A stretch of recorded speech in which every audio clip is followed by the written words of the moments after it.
The Nixon Doctrine was put forth during a press conference in Guam on July 25, 1969 by U.S. President Richard Nixon and later formalized in his speech on Vietnamization on November 3, 1969. According to Gregg Brazinsky, Nixon stated that the United States would assist in the defense and developments of allies and friends, but would not undertake all the defense of the free nations of the world. Quote, "This doctrine meant that each ally nation was in charge of its own security in general, but the United States would act as a nuclear umbrella when requested." The doctrine argued for the pursuit of peace through partnership with American allies. The Nixon Doctrine implied the intentions of Richard Nixon shifting the direction on international policies in Asia, especially aiming for Vietnamization of the Vietnam War. Background: when Richard Nixon became the President of the United States in 1969, the U.S. had been engaged in combat in Vietnam for almost 4 years. It had so far resulted in the loss of more than 30,000 American and countless Vietnamese lives.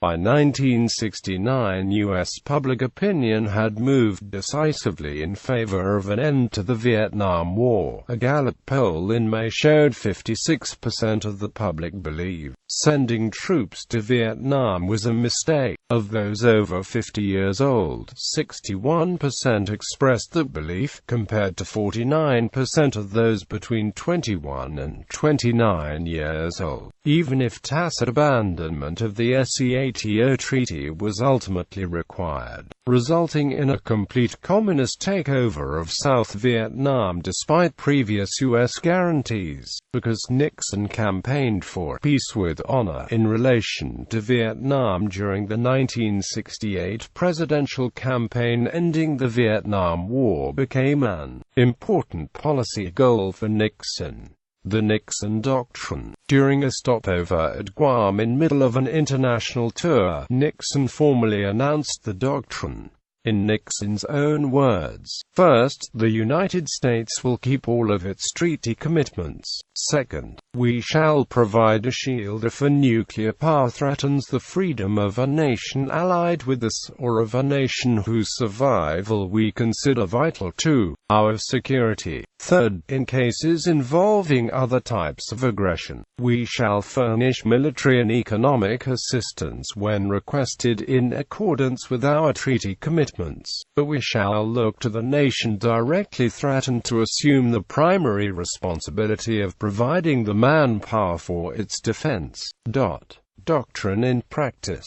U.S. retreat from unconditional defense guarantees to lesser allies in general was driven as much by financial concerns as by policy re-examination of strategic and foreign policy objectives, reflected in Nixon's goals of détente and nuclear arms control with the Soviet Union, and establishment of formal diplomatic relations with the People's Republic of China. As a consequence of this shift, direct sales of weaponry to nations no longer under the nuclear umbrella of previous U.S. security guarantees dramatically increased as U.S. guarantees were withdrawn. In South Korea, 20,000 of the 61,000 U.S. troops stationed there were withdrawn by June 1971. According to author Michael Clare, application of the Nixon Doctrine opened the floodgates of U.S. military aid to allies in the Persian Gulf, and helped set the stage for the Carter Doctrine and from the subsequent direct U.S. military involvement of the Gulf War and the Iraq War. The U.S. turned to Saudi Arabia and Iran as twin pillars of regional stability. Oil price increases in 1970 and 1971 would allow funding both states with this military expansion. Total arms transfers from the United States to Iran increased from $103.6 million in 1970 to $552.7 million in 1972. 1972. Those to Saudi Arabia increased from $15.8 million in 1970 to $312.4 million in 1972. The United States would maintain its small naval force of 3 ships in the Gulf, stationed since World War II in Bahrain, but would take on no other formal security commitments.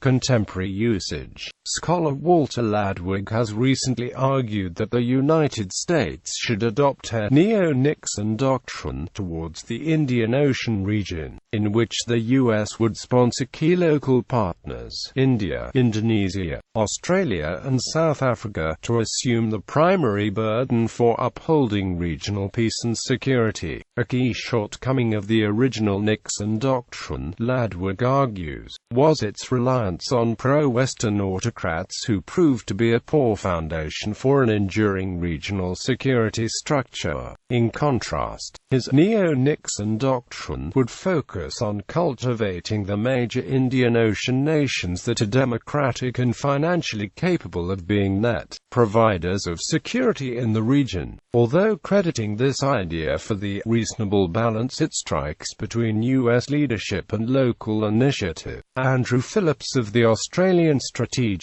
Policy Institute has suggested the idea overstates the degree of convergent security interests between its 4 presumptive sub-regional linchpin states.